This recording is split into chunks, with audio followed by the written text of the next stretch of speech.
Hơi tối.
May mà không chọn cái nghề mầm non, chọn nghề mầm non nữa thì muôn thuở chị đi dạy.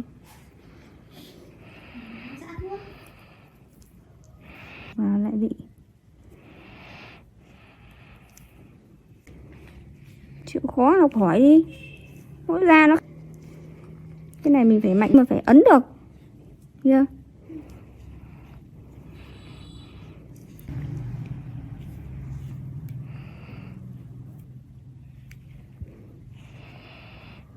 Nhìn mụn nó phoi ra nhỉ.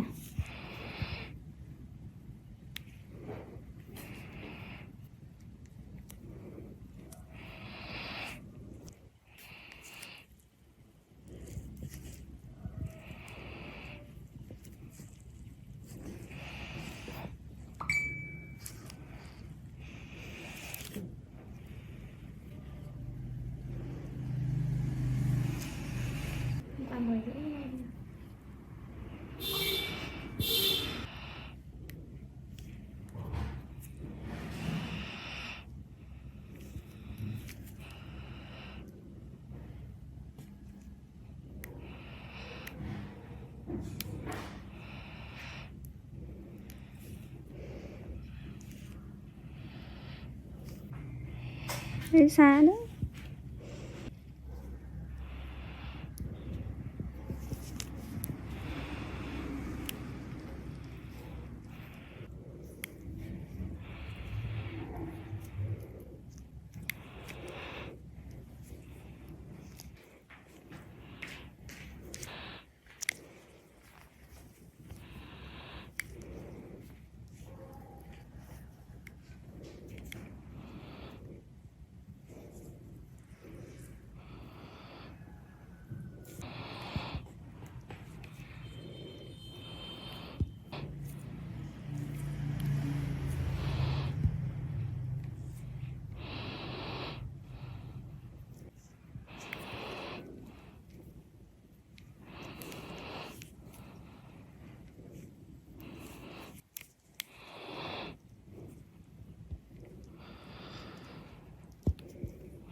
Phút đấy chứ.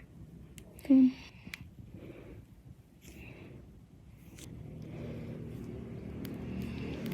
Nó thường dỗ, nó đã dỗ, nó dỗ thành cái lỗ dỗ tròn vo mà cái phần bì của họ rất là nó không. Lâm thành nó ung. Mặt này mà để ung là hỏng luôn. Ung cái nào là dỗ cái đấy. Nhưng cái tuyến bã này mà để cũng lâu quá là nó cũng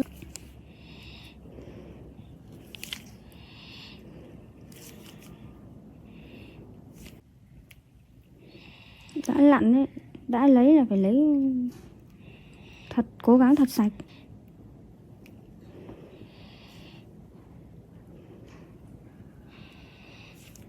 để nó sau khi sạch rồi mình sử dụng sản phẩm thì nó làm sạch được cái búi tuyến bã ở dưới, nó được tương đối hơn.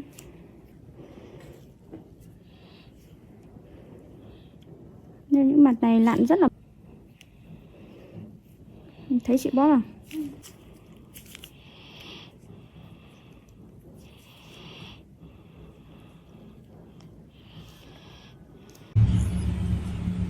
Nhưng mà nó nhảy thì lên ba luôn rồi.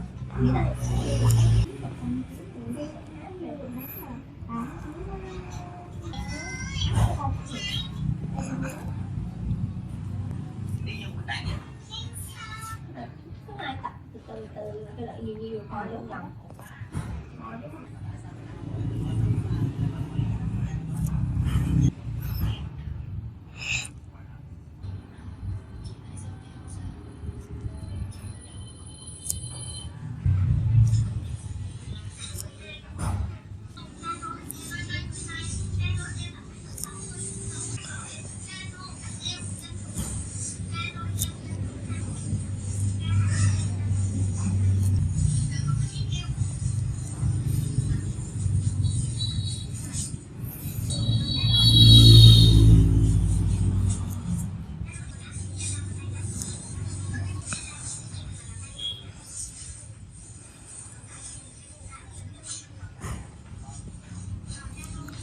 Đừng có tay bị đãi cái cục cái tay cục như cái tay này, bên tay như thế.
Nó đã dễ sợ.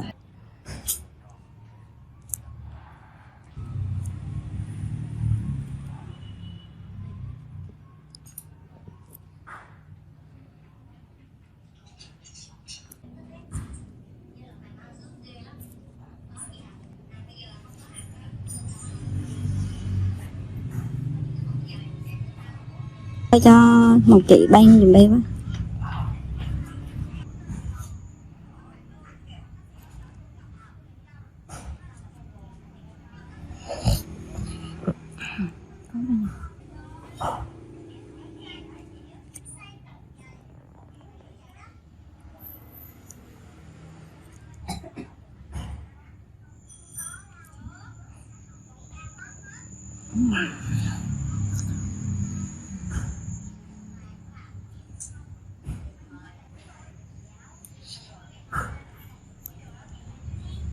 Đó, bao nhiêu hết các cục.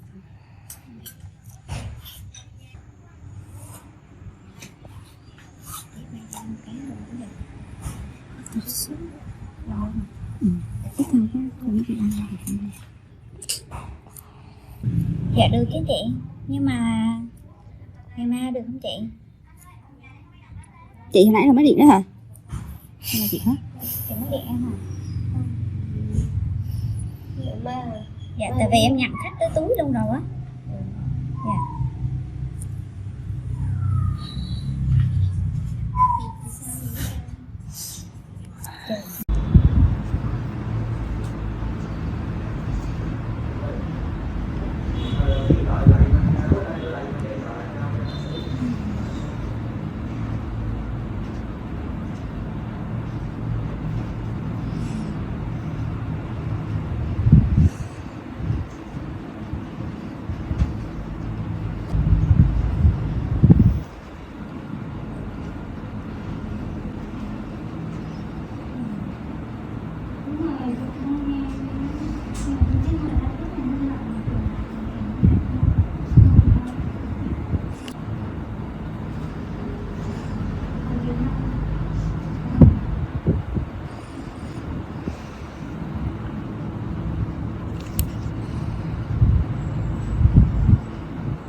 Suzuki step into a parallel universe, next-gen V-Strom and SV spied with new engine platform.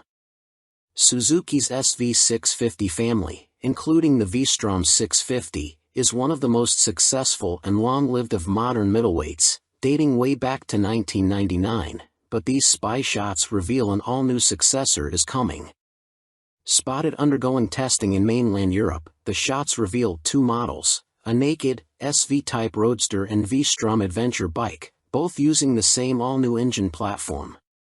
The much-loved old 645 cubic centimeters V-twin of the current SV and V-Strom has finally bitten the dust and has been replaced by an all-new twin, but now not in a V configuration but in the parallel twin layout, which now dominates the category with the Yamaha MT-07 family, KTM 790 and 890 Dukes and Adventures, the Aprilia RS 660 and Tuono 660, and even Honda's expected new 750 Transalp. Exact capacity of the new engine is not yet known, although 800 cubic centimeters seems most likely. It'll also be fuel-injected and ECU controlled and is expected to offer riding modes plus other electronic aids. The new engine also means an all-new chassis. Although the exact frame type can't be discerned from these pictures, it is likely to be a tubular steel trellis, mostly for cost reasons. A matching tubular steel rear subframe can be seen. The monoshock-operated swing arm is in cast aluminium while both models have beefy inverted forks and multifunction LCD, not TFT, digital displays. But that is where the similarities between the two end. The SV replacement has 17 inches cast alloy wheels, twin Nissan radial brakes, a stubby, underslung exhaust and all-new bodywork with styling, particularly at the front with a new headlamp cowling housing two stacked LEDs, clearly inspired by Suzuki's recent GSX-S 1000.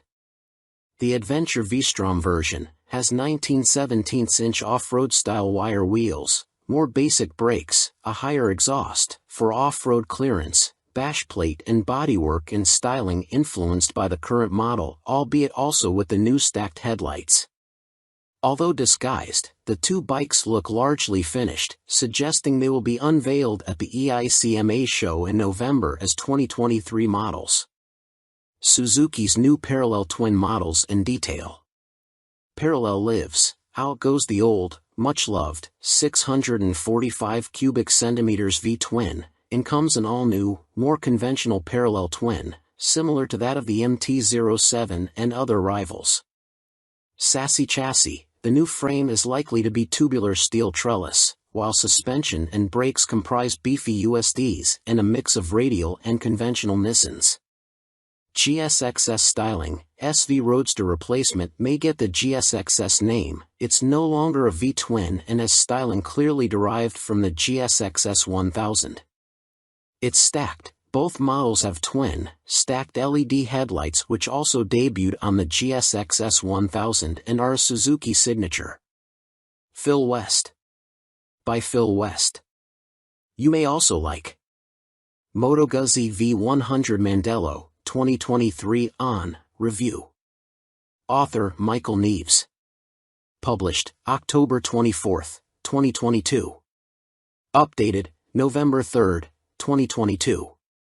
Moto Guzzi's new V100 is no thrown-together parts-bin special. New from the ground up, it's beautifully crafted with design cues from Guzzi's glittering history. Slits in its side panels mimic their 1976 Sierra Leonean Leon's Mans 850 and the top fairing tips a hat to the 81 Le Mans 853. It's evocative stuff, right down to the V100 Mandello's name that pays tribute to at home and a celebration of Guzzi's 100th birthday in 2021. But it's anything but a misty-eyed, two-wheeled reminisce. It's thoroughly modern with a tasteful color dash and lean-sensitive rider aids. Go for the 15,750 pound S model and you get extra goodies like semi-active Olean's Smart EC 2.0 semi-active suspension and an up/down quickshifter, too. In terms of elegance and detailing, the Guzzi puts its sports touring rivals in the shade, but what is the competition? The Kawasaki Ninja 1000SX, Suzuki GSX-S 1000 GT, and BMW R1250 RS are obvious rivals, but in the flesh, it looks like a lowrider Yamaha Tracer 9, or Honda Northern Territory 1100. The Moto Guzzi's upright riding position even has shades of Aprilia Tuono V4 about it, which is no surprise as they're both developed by Piaggio at their Noali factory near Venice. Technically the Mandello is a different beast to any previous Guzzi. Not only is it fitted with electronics that wouldn't look out of place on a superbike and a new engine, it's also the first production bike to have adaptive aerodynamics, although their effect is minimal. Flappy wings aside, Moto Guzzi has created a tasteful sports tourer that's neither bland nor shouty and offers the perfect mix of comfort, sportiness, tech and character. It's pricey, but the V100 Mandello is well made with great attention to detail and feels like a machine that's come from the heart rather than just a model produced to fill a gap in a model range. It's like nothing else around, which is all part of its appeal, and you never get the sense, either by riding or looking at it, that any corners were cut during its journey from design sketch to showroom floor. Ride quality and brakes. Next up, engine. 4 out of 5. April 5th. Although the Mandello might look chunky in pictures with its bold styling, larger-than-life powertrain and chunky exhausts, it sits surprising low.